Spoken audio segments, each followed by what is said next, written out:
Hey, Miss Pengrino, what you reading? Oh, just some random book I found laying around. Oh, yeah? Oh, yeah, I'm familiar with that book. Oh, will it focus? There it goes. Yeah, I'm familiar with that book. I've seen it around. Found anything good in it? Just how I can summon some bioexorcists by saying her name 3 times. I see. Let's see. No! Don't ever say her name! Ever!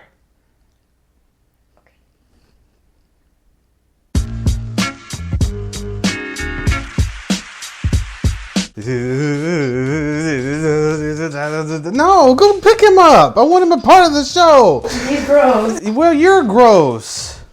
That's what you get. You're gross. You don't. Ow, wow, wow, wow, wow.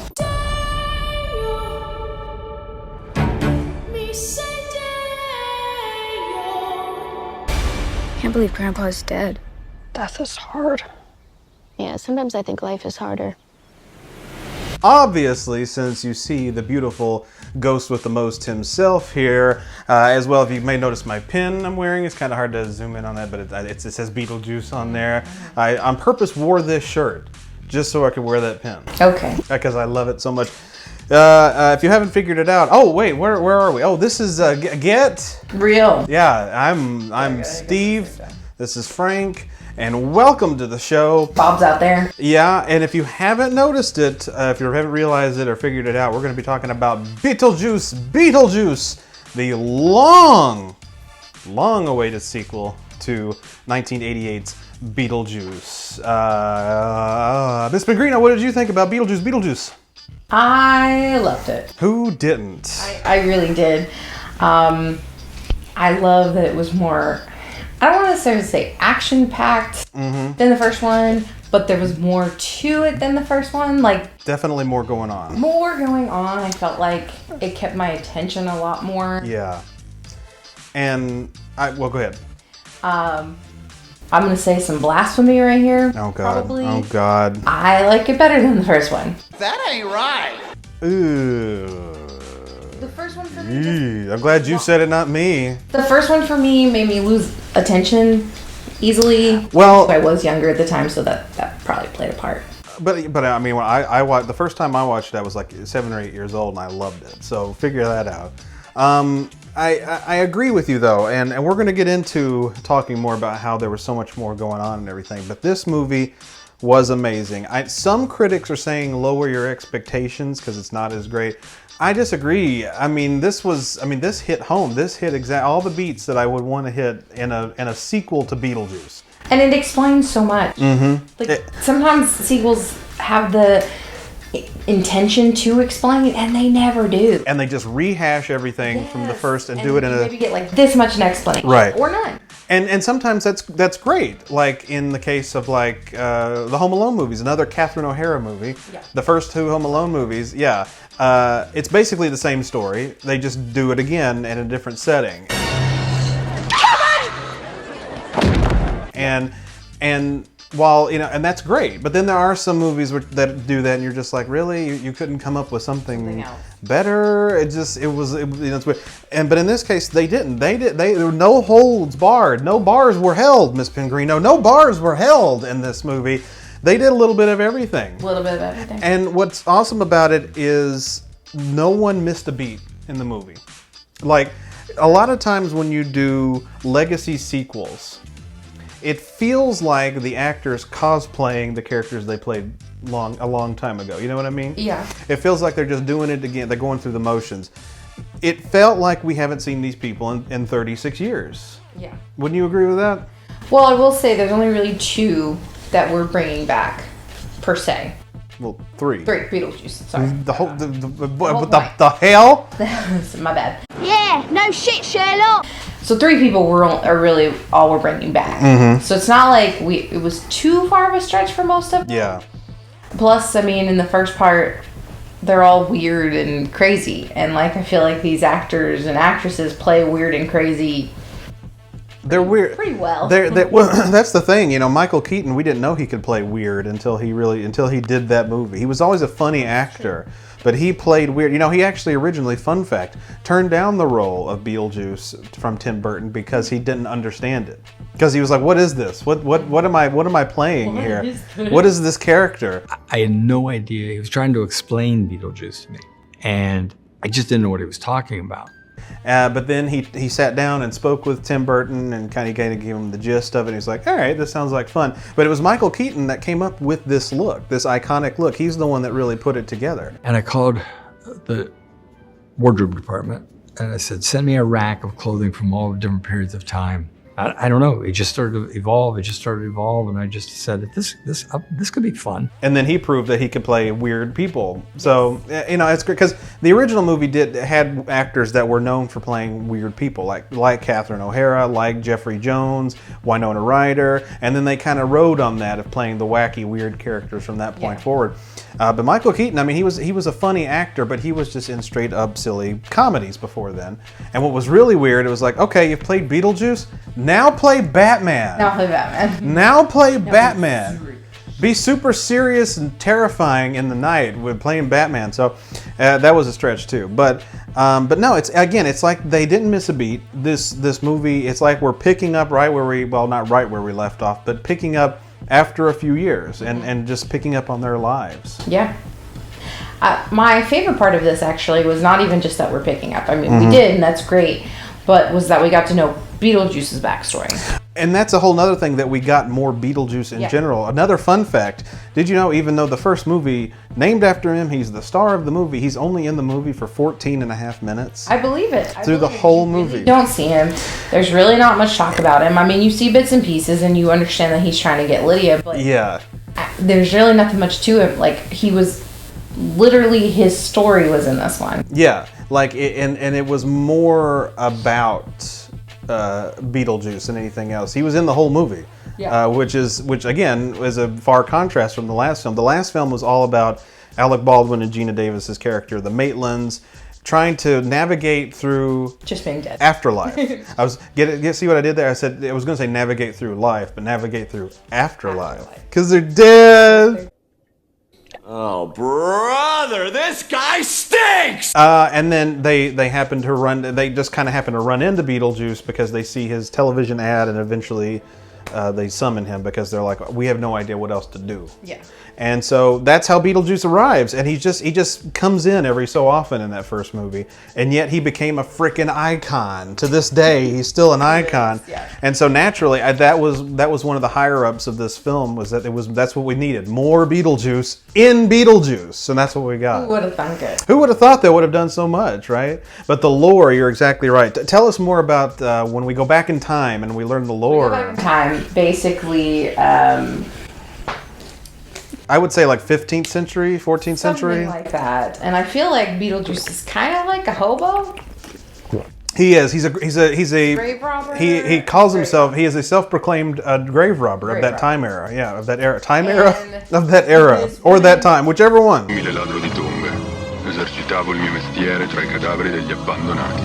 This woman finds him and desperately falls in love with him and has to have him. Mm-hmm. Well, turns out she's a witch. You know, she merely wants to take his soul so that she can live forever, if I'm not mistaken. And then that doesn't work out too well. It does not work out too well because she poisons him and she's like, haha, you're poisoned. But before he dies, he kills her as well. He chops her up into little pieces. So you learn what happened to Beetlejuice, how he died, and where he came from, and all of that. And it's really interesting. My question, though, and this didn't get answered, has his name always been Beetlejuice? His parents must have hated him if his name was always Beetlejuice. I don't think so, but I honestly don't know. I don't know either. But no, it was nice to get more Beetlejuice and to get more of, like you said, his story, because we didn't know a whole lot about. Weirdly enough, as iconic as he is, we didn't really know anything about him. Nothing. So I like that. From why he was the way, nothing. We knew nothing. Right. And he's kind of like the rogue PI detective of the underworld, in a sense, like Beetlejuice? Yeah, not like a detective, but like people can hire him because out there to, was like, take care of. There was a detective, right? There was a detective played brilliantly by Willem Dafoe in this movie. I need to go to bed. Same. Wake up! Because the reason you call Beetlejuice's name is because he does like get things for people in the underworld. Like he does like exterminations, or he does, like he helps people out in the underworld. Are you okay? I don't know what exactly I'm trying to say. I don't either. I may cut this part out. He's like sitting in an office with his little guys. So he has like a business in the underworld. Not like the rest of the people who just kind of work with like, Well, right, because he's a bioexorcist. Right. What he does is he's supposed to come up, people, dead people hire him to come to their homes and scare the new living people out of their house so that they can have their house. That's what the whole point of the original movie is. Because the Maitlands wanted him to come and scare the bejesus out of the family, and their caseworker, Juno, said, no, that's your job. Do not hire this guy. You don't understand what trouble he is. And they did it anyway, and that's where it comes from. But yeah, no, so I mean, it's fun. And no, minor spoiler, justice for Bob. Poor Bob.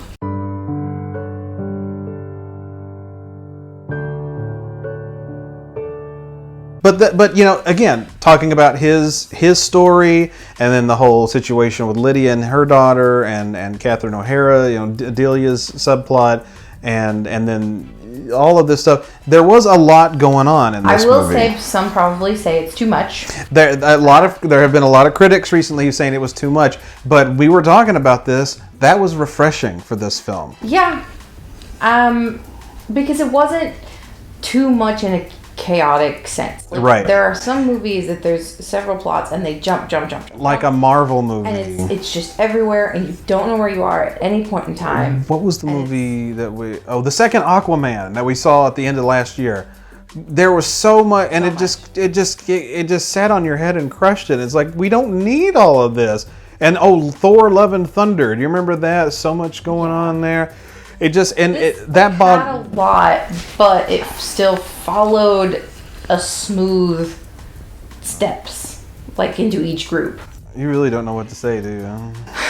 I'm very tired, so my brain is working really hard. Wake up! Yeah, it was a smooth path all the way through the film. All the way through. And yeah, you're right. And I think that's a credit to the artistry of Tim Burton, is that after 36 years he can still make a compelling story.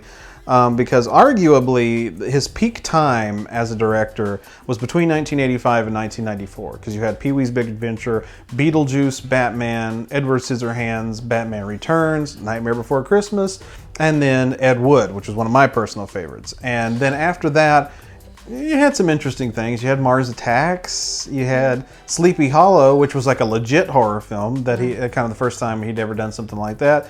But then by the 2000s and 2010s, I'm sorry, I may be in the minority here on this, but I did not like any of those Alice in Wonderland movies. I did not like Planet of the Apes. His attempt at Planet of the Apes in 2001. There's been a lot of stinkers, in my opinion. But it's nice to know that he could take one of his most beloved characters and go back in and reevaluate and do it in such a great way. And so yeah, there was a lot. There was never a dull moment in the movie. There was so much going on, but it didn't matter. A lot of people are saying that was too much. No, for a movie like this, that was just enough. You needed that constant amount of plot and constant amount of movement to keep you, in my opinion, to keep the interest. Because if you had made a style of movie that the original Beetlejuice was now, it probably wouldn't do as well. Yeah. Because that one is technically kind of slow from like today's standards. It's kind of a slow movie. It is. And so, this one was action-packed. There was something moving on the screen every single minute. So you know what? I'm kind of okay with that. I'm very okay with it, because that's kind of what movies need. Look, let's be real. We all have the attention span of about, 15 seconds before we start to like drift away. Yeah. That's why you need movies that are constantly like shoving stuff in your face. That may explain. Go ahead. because like you need the like you're about to turn to like talk to somebody or look at your phone. No, and it jumps, so it draws you right back. Right. And that maybe explain why there was so much more blood in this movie. This movie was a little bit more gruesome. Well, it's a little bit more gory than the first film. Like I don't really think there was like any gore in the first film, was there? Other than like some of the creepy ghost people in the underworld, missing an arm or flattened, you know, sort of hanging, you know. Other than that, it wasn't all that gruesome. But they're like. Okay, so spoiler alert, just in case you weren't aware, Jeffrey Jones, the actor that played Charles Dietz in the first film, has no career now. He's still alive and well, but the man, we're not going to say the word because YouTube doesn't like that word, but he's a bad man. He did things with children. We're just gonna, and it wasn't a fun playtime at the park. And so because of that, he is a very bad man. Obviously, he was not going to be in this film, but they still included him, and they did it in a very clever way.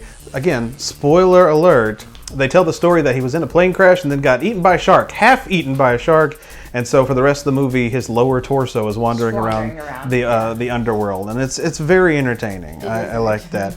But no, like that, and then like there was a lot more blood in the movie. It was like a legitimate horror comedy this time, as opposed to just a comedy. Like I think the last one was more of a comedy. This was more of a horror comedy. I was just thinking that Shaun of the Dead, because that movie is a horror movie, but it's also very funny. It's like freaks you out at points, but it's really just a comedy. It's just at the end of the day, it's still there to make you laugh.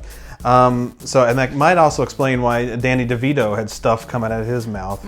I think Tim Burton has a fetish, and I think that fetish is I want Danny DeVito in my movie, and I want him to have disgusting stuff coming out of his mouth. I think that's his fetish. Because this was very reminiscent of the ending of Batman Returns. You remember Batman Returns? I forgot.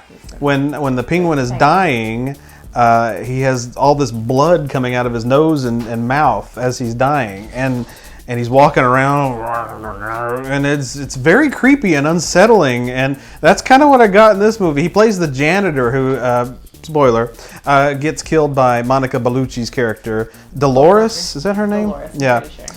She's a soul sucker, so she sucks his soul, which I don't quite understand because he's already a ghost. No. He's a lost soul.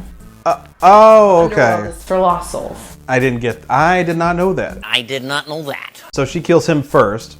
And that's going to take me right into my only two complaints with this movie.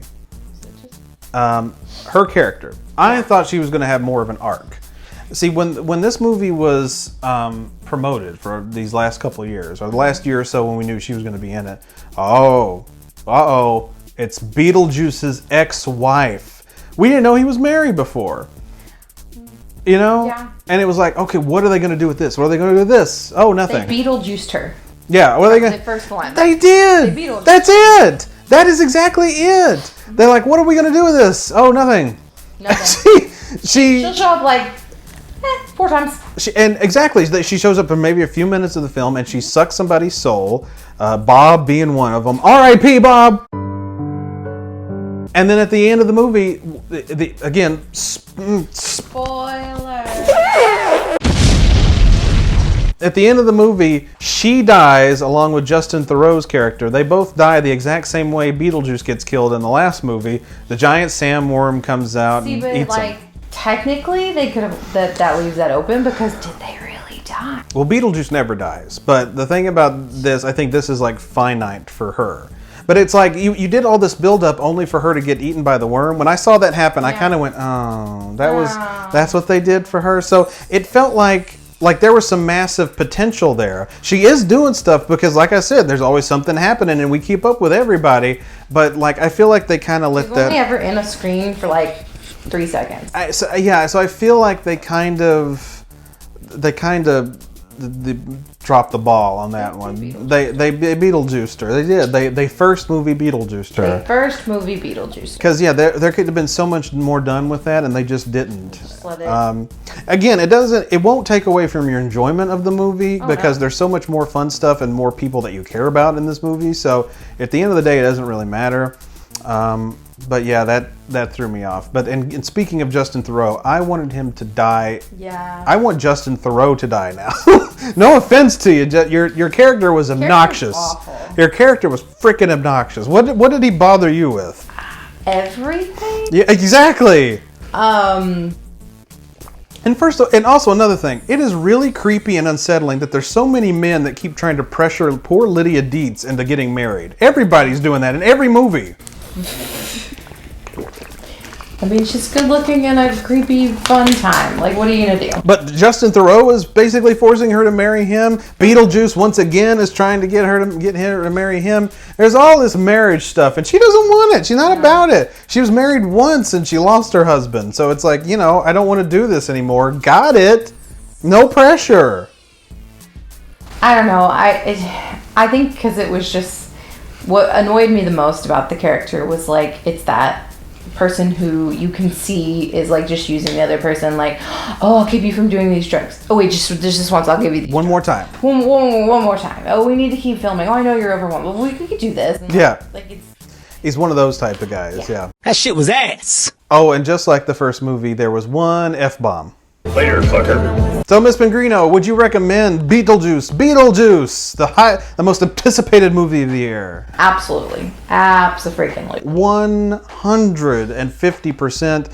Again, the Monica Bellucci side plot may be wasted, but it is so worth it. This movie, it's a refreshing sequel. It was truly I also like that we got to see more of the underworld. Yeah, like we got to see more of the creatures down there, more of the people, and we got to just kind of hang out in the movie and down there as opposed to, again, just cutting away every so often in the first film.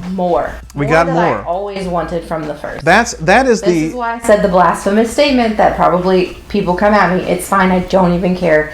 I like the second one better. Take that home with you. So much more. Take that home with you. That I wanted. The more is more. This movie is called More. This creep. Everybody loves Beetlejuice. Beetlejuice.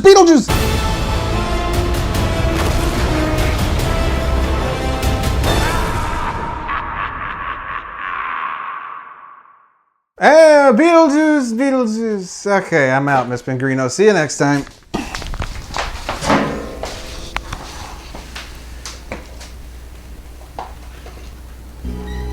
Teebs the cat. Teebs the cat.